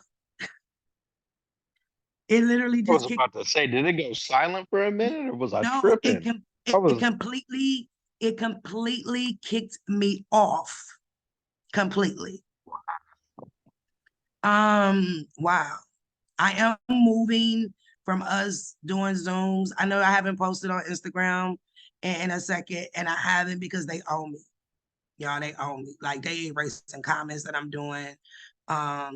Yeah, so I will probably be moving over to maybe Rumble or something like that. But I try to stay out of the algorithm, so I'll post and then I'll take a couple of days off and I won't post, because they have really been on me, and Zoom have changed their terms and conditions, and I'm not particularly liking them at all.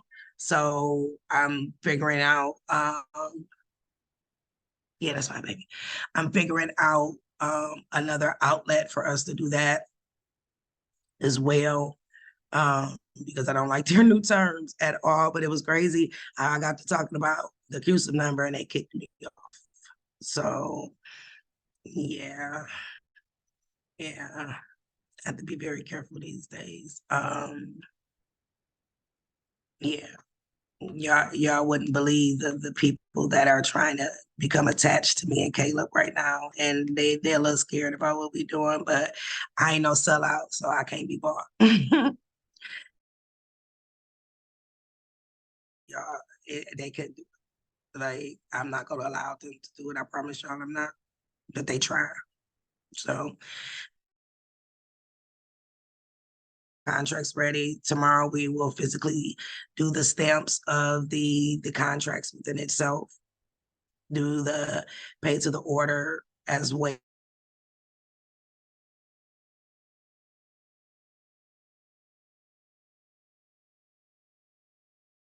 Stamping part. Okay.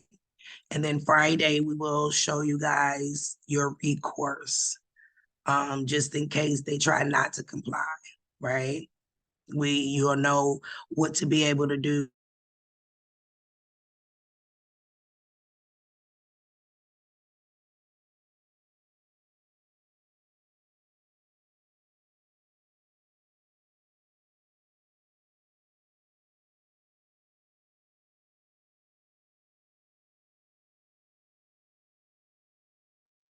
I think it oh wait, nope.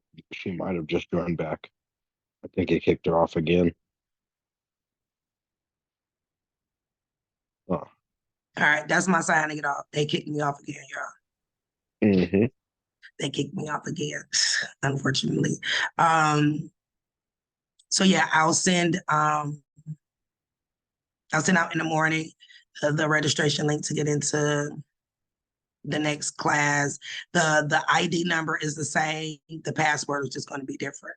So I'll send everybody out a pass what the new password would be for class tomorrow. But the same ID that you guys use to get in this one.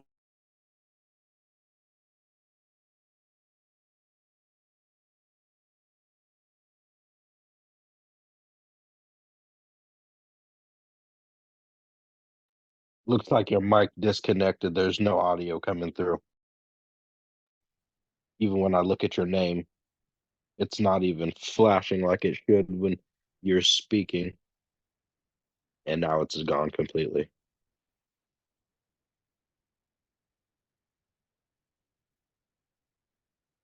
Yeah, they kicked me off again. Can y'all hear me? Yeah.